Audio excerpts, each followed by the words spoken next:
मैं हूँ निशा। हेलो सबको। मेरा नाम निशा है और मैं 32 साल की हूँ। देखो, मैं एक स्कूल टीचर हूँ और मेरी बॉडी ऐसी है कि लोग कभी-कभी मुझे घूरते हैं। मेरी कमर पतली है और मेरी आंखें बड़ी-बड़ी, जो बात करते वक्त किसी को भी अपनी तरफ खींच लेती हैं। मेरी साड़ी पहनने का तरीका थोड़ा टाइट होता है, जिससे मेरी शेप अच्छे से दिखती है और कभी-कभी हवा में मेरी चुनरी उड़ती है तो लगता है जैसे कोई सपना हो। लेकिन मैं ऐसी नहीं हूँ, बस थोड़ी स्टाइलिश हूँ। लोग कहते हैं कि मेरी चाल-चलन में कुछ अजीब सा नज़ाकत वाला आलस है, जैसे मैं चलती नहीं, बहती ओए गवसीती हूँ। मेरी मम्मी हमेशा हंसकर कहती थीं कि लड़की की सुंदरता उसके कपड़ों में नहीं, उसके उठने-बैठने की आदतों में होती है। शायद उसी की वजह से मेरा हर हाव-भाव थोड़ा धीमा है। वो वाला दियारा धीमा जो खुद ब खुद किसी की नज़र रोक ले। ये मैं जानती हूँ कि अगर भीड़ में मेरे आस-पास 2-4 लड़के खड़े हों, तो उनकी गर्दन अपने आप मेरी तरफ थोड़ा-सा झुक जाती है। जैसे उनके कान मेरी आवाज़ को पकड़ने लगते हों या आंखें मेरे होंठों की हल्की सी हरकत तक का पीछा करती हों। पर क्या करूं, मैं ऐसी ही हूं। नाजुक नहीं, पर नाजुक लगती जरूर हूं। अब मैं तुम्हें अपनी एक कहानी सुनाती हूँ, जो मेरे और मेरे एक स्टूडेंट की है। उसका नाम है रोहन। वो 18 साल का है, लंबा चौड़ा लड़का, और उसकी मुस्कान में कुछ ऐसा है कि दिल को छू जाती है। ये बात उस वक्त की है जब मैंने नया स्कूल ज्वाइन किया था। स्कूल छोटा सा था, गांव के पास का, जहां बच्चे ज्यादा नहीं थे, लेकिन पढ़ाई का माहौल अच्छा था। मैं साइंस पढ़ाती हूँ और रोहन मेरी क्लास में था। वो तो पीछे की बेंच पर बैठता था और हमेशा चुप-चुप सा रहता। लेकिन उसकी आंखें, वो मेरी तरफ देखती तो लगता जैसे कुछ कह रही हों। पहला दिन था, मैं क्लास में घुसी। साड़ी नीली पहनी थी, जो मेरी स्किन पर चमक रही थी। मैंने बोर्ड पर लिखना शुरू किया और पीछे मुड़कर देखा तो रोहन मुझे देख रहा था। मैंने मुस्कुरा दी और कहा, रोहन, क्या बात है? कुछ समझ नहीं आ रहा? वो हड़बड़ा गया और बोला, नहीं मैम, सब ठीक है। लेकिन उसकी आवाज में थोड़ी कंपकंपी थी, जैसे वो कुछ छिपा रहा हो। मैंने सोचा, शायद नया टीचर देखकर नर्वस है, लेकिन वो दिन भर मुझे घूरता रहा और मैं भी कभी-कभी उसकी तरफ देखती, सोचती कि ये लड़का इतना शांत क्यों है। अगले दिन क्लास में मैंने एक टॉपिक शुरू किया, ह्यूमन बॉडी के बारे में। साइंस है ना, तो एनाटॉमी पढ़ानी पड़ती है। मैंने बोर्ड पर डायग्राम बनाया और बच्चों से पूछा, कौन बताएगा कि हार्ट कहाँ होता है? सब चुप, लेकिन रोहन ने हाथ उठाया। वो बोला, मैम, छाती के बीच में। मैंने कहा, सही है, लेकिन और डिटेल में? वो थोड़ा रुका और फिर बोला, वो वो जगह जहां धड़कन महसूस होती है। मैंने हंसकर कहा, हाँ, और कभी-कभी वो धड़कन तेज हो जाती है, जब कोई स्पेशल हो सामने। क्लास हंस पड़ी, लेकिन रोहन की आंखें चमक गईं। मैंने सोचा, शायद वो समझ गया कि मैं क्या कह रही हूँ, लेकिन वो तो सिर्फ एक जोक था, बच्चों को रिलैक्स करने के लिए। क्लास के बाद वो मेरे पास आया, बोला, मैम, मुझे वो चैप्टर समझ नहीं आया, क्या आप एक्स्ट्रा टाइम दे सकती हैं? मैंने कहा, हाँ, क्यों नहीं, कल लंच ब्रेक में स्टाफ रूम में आ जाना। वो मुस्कुराया और चला गया। मैं सोच रही थी, अच्छा लड़का है, पढ़ाई में इंटरेस्ट ले रहा है। अगला दिन आया। लंच ब्रेक में मैं स्टाफ रूम में थी, चाय पी रही थी। दरवाजा खुला, रोहन आया। वो अंदर आया और मैंने कहा, आओ, बैठो, क्या प्रॉब्लम है? वो मेरे बगल वाली कुर्सी पर बैठ गया, थोड़ा करीब।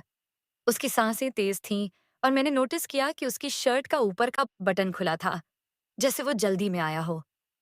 मैंने किताब खोली और एनाटॉमी का डायग्राम दिखाया। देखो, ये मसल्स हैं, जो बॉडी को शेप देते हैं। वो देख रहा था, लेकिन उसकी नज़र किताब से ज्यादा मेरी तरफ थी। मैंने कहा, रोहन, फोकस करो। वो बोला, मैम, आपकी आवाज़ इतनी मीठी है, फोकस हो ही जाता है। मैंने हल्का सा मुस्कुराया, सोचा ये लड़का फ्लर्ट कर रहा है क्या? लेकिन मैंने इग्नोर किया और आगे समझाया। हमारी बातें चलती रहीं और वो कहता, मैम, आपकी उंगलियां कितनी सॉफ्ट लगती हैं, बोर्ड पर लिखते वक्त। मैंने कहा, अरे, वो तो प्रैक्टिस से, तुम भी ट्राई करो। लेकिन अंदर से लग रहा था कि वो कुछ और मतलब निकाल रहा है। सेशन खत्म हुआ और वो बोला, मैम, थैंक यू, कल फिर? मैंने हाँ कहा, क्योंकि पढ़ाई थी ना। धीरे धीरे ये मीटिंग्स रेगुलर हो गईं। हर दिन लंच में वो आता और हम बातें करते। एक दिन मैंने उसे पूछा, रोहन, तुम्हारा घर कैसा है? फैमिली क्या करती है? वो बोला, मैम, पापा किसान हैं, माँ घर संभालती हैं, मैं अकेला लड़का हूँ। मैंने कहा, अच्छा, तो तुम्हें घर में स्पेशल ट्रीटमेंट मिलता होगा? वो हंसा, हाँ मैम, लेकिन आप जैसी कोई नहीं है। आप तो आप तो अलग हो। उसकी आंखों में चमक थी और मैंने सोचा, शायद वो मुझे पसंद करने लगा है। लेकिन मैं टीचर हूँ, सो मैंने टॉपिक चेंज किया। चलो, आज केमिस्ट्री पढ़ते हैं। हम केमिकल रिएक्शंस पर बात करने लगे। वो बोला, मैम, दो चीजें मिलती हैं तो रिएक्शन होता है, है ना? मैंने कहा, हाँ, कभी गर्मी निकलती है, कभी स्पार्क। वो मुस्कुराया, जैसे हमारी मीटिंग्स में। मैं चौंक गई, लेकिन हंस दी। तुम्हारा दिमाग कहाँ चलता है? लेकिन अंदर से लग रहा था कि ये बातें मुझे खुश कर रही हैं। मैंने सोचा, इसे कंट्रोल करना पड़ेगा, लेकिन पढ़ाई तो जारी रखनी है। एक हफ्ता बीता। अब रोहन क्लास में ज्यादा एक्टिव हो गया था।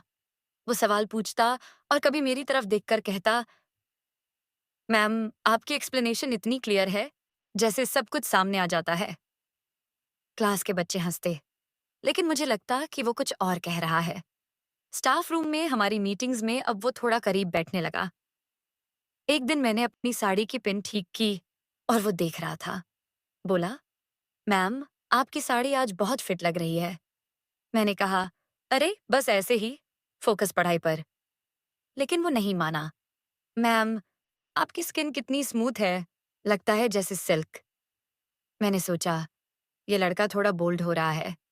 मैंने उसे डांटा नहीं, क्योंकि शायद वो मासूम है। मैंने कहा, रोहन, ऐसी बातें मत करो, मैं तुम्हारी टीचर हूँ। वो बोला, सॉरी मैम, लेकिन सच है। हमारी बातें जारी रहीं और मैं सोचती कि कहीं ये आगे न बढ़ जाए, लेकिन कुछ नहीं हुआ, बस बातें। फिर एक दिन स्कूल में एक प्रोजेक्ट असाइनमेंट था। मैंने बच्चों को ग्रुप्स में बांटा, लेकिन रोहन ने कहा, मैम, मैं अकेला करूंगा, लेकिन आपकी हेल्प चाहिए। मैंने कहा, ठीक है, घर पर करो और डाउट्स लेकर आओ। लेकिन वो बोला, मैम, क्या मैं आपके घर आ सकता हूँ? स्कूल के बाद? मैं चौंक गई। घर? लेकिन मैं अकेली रहती हूँ। पति शहर में जॉब करते हैं, महीने में एक बार आते हैं। मैंने सोचा, क्या सही रहेगा? लेकिन पढ़ाई के लिए मैंने हाँ कह दी। ठीक है, शाम को 5 बजे आ जाना। वो खुश हो गया। शाम को मैं घर पर थी, सिंपल सूट पहना था, जो थोड़ा टाइट था कमर से। दरवाजा खटखटाया, रोहन आया। वो अंदर आया और घर देखकर बोला, मैम, आपका घर कितना कोजी है, लगता है जैसे कोई ड्रीम प्लेस। मैंने चाय बनाई और हम सोफे पर बैठे। प्रोजेक्ट पर बात शुरू हुई, ये एनवायरनमेंट पर था। मैंने कहा, देखो, पेड़ पौधे कैसे ग्रो करते हैं, धीरे धीरे। वो बोला, मैम, जैसे हमारी दोस्ती। मैंने हंसा, दोस्ती? मैं टीचर हूँ। लेकिन वो करीब आया, मैम, अब ज्यादा है मेरे लिए। मेरा दिल तेज धड़का, लेकिन मैंने कहा, रोहन, सीरियस हो जाओ। हम प्रोजेक्ट पर काम करते रहे और वो कभी मेरी तरफ देखता जैसे कुछ उम्मीद हो। रात के 7 बजे वो गया। कुछ नहीं हुआ, बस बातें। लेकिन मुझे लग रहा था कि वो कुछ सोच रहा है। अगले दिन स्कूल में वो फिर आया स्टाफ रूम। बोला, मैम, कल का टाइम अच्छा था, फिर कब? मैंने कहा, जब जरूरत हो। लेकिन अब हमारी बातें और गहरी हो गईं। वो अपनी पर्सनल लाइफ शेयर करने लगा। मैम, मुझे लड़कियां पसंद हैं जो स्मार्ट हों, जैसे आप। मैंने कहा, अच्छा, तो गर्लफ्रेंड है? वो बोला, नहीं, लेकिन अगर कोई मिले तो। उसकी आंखें मेरी तरफ थीं। मैंने टॉपिक चेंज किया, लेकिन अंदर से टेंशन थी। क्या ये कुछ प्लान कर रहा है? लेकिन मैंने सोचा, शायद नहीं, बस टीनेज है। हमारी मीटिंग्स जारी रहीं और हर बार वो थोड़ा बोल्ड होता। एक दिन बोला, मैम आपकी खुशबू कितनी अच्छी है, क्लास में आती है तो लगता है फूल खिल गए। मैंने कहा, परफ्यूम है।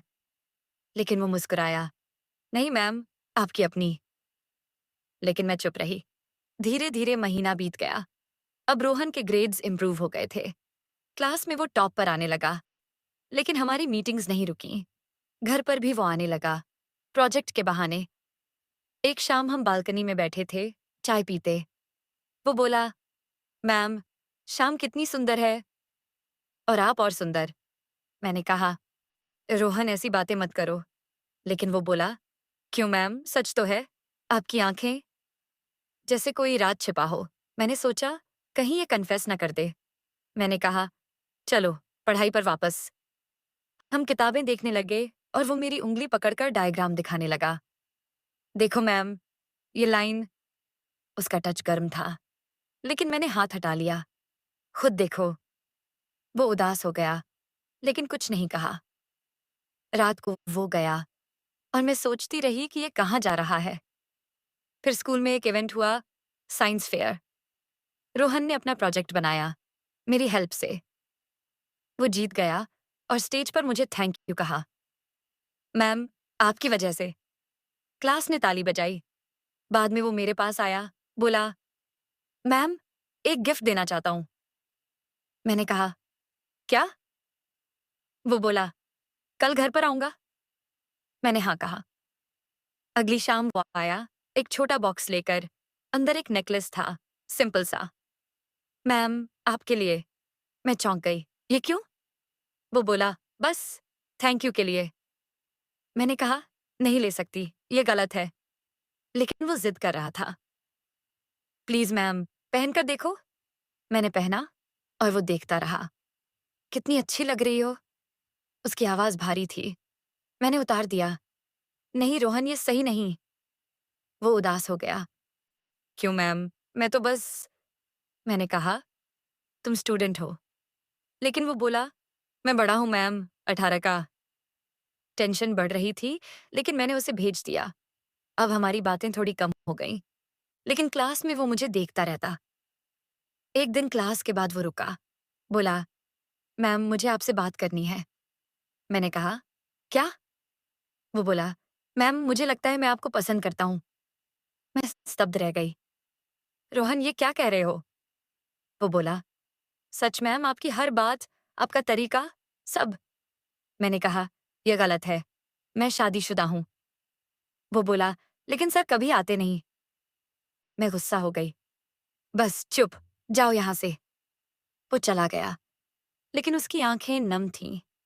मैं सोचती रही, क्या करूं? क्या प्रधानाचार्य को बताऊं?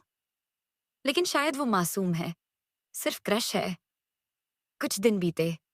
रोहन क्लास में चुप रहने लगा। उसके ग्रेड्स गिरने लगे। मुझे चिंता हुई। मैंने उसे स्टाफ रूम बुलाया। रोहन, क्या हो रहा है? वो बोला, कुछ नहीं मैम। लेकिन उसकी आवाज दुखी थी। मैंने कहा, मुझे पता है, लेकिन वो गलत है। हम टीचर स्टूडेंट हैं। वो बोला, मैम, लेकिन मेरी फीलिंग्स। मैंने कहा, कंट्रोल करो, पढ़ाई पर फोकस करो। हम बातें करते रहे और धीरे धीरे वो नॉर्मल होने लगा। लेकिन अब बातें अलग थीं, सिर्फ पढ़ाई की। वो घर नहीं आता, सिर्फ स्कूल में। मैंने सोचा, अच्छा है, सब ठीक हो जाएगा। फिर एक दिन स्कूल में मीटिंग थी। प्रधानाचार्य ने कहा, निशा मैम, रोहन के बारे में कुछ पता है? वो घर से भागने की प्लानिंग कर रहा है। मैं चौंक गई। क्या? वो बोला, उसके दोस्त ने बताया। मैंने रोहन को बुलाया। सच बता। वो रो पड़ा। मैम, घर में प्रॉब्लम्स हैं। पापा शराब पीते हैं, मारते हैं। मैं पढ़ना चाहता हूँ, लेकिन। मैं स्तब्ध थी। तो ये सब उसके दर्द की वजह से था? वो मुझे माँ जैसा देखता था, लेकिन गलत तरीके से एक्सप्रेस कर रहा था। मैंने कहा, रोहन, भागना सॉल्यूशन नहीं। मैं हेल्प करूंगी। मैंने उसके पापा से बात की, काउंसलिंग कराई। धीरे धीरे सब ठीक होने लगा। रोहन ने मुझे थैंक यू कहा। मैम, आप मेरी लाइफ सेवर हो। मैंने कहा, बस, पढ़ाई करो। और अब महीनों बाद रोहन कॉलेज में है। वो कभी-कभी फ़ोन करता है, सिर्फ़ अपडेट देने। कोई फ्लर्ट नहीं, सिर्फ़ रिस्पेक्ट। लेकिन वो शुरू की बातें, वो सिर्फ़ उसके दर्द का तरीका था, मदद माँगने का। और मैं खुश हूँ कि कुछ गलत नहीं हुआ। ये कहानी है एक टीचर की, जो स्टूडेंट की लाइफ़ बदल देती है। कभी-कभी हम चीज़ों को गलत तरीके से समझते हैं, पर शांति से सोचने पर सब सही हो जाता है। पढ़ाई सबका हक है। परिवार में और जीवन में अनेक परेशानियां आती हैं, पर हमें हिम्मत नहीं हारनी चाहिए। थैंक यू सुनने के लिए। अगर आपको कहानी पसंद आई, तो वीडियो को लाइक करें, चैनल को सब्सक्राइब करें। Thanks for watching.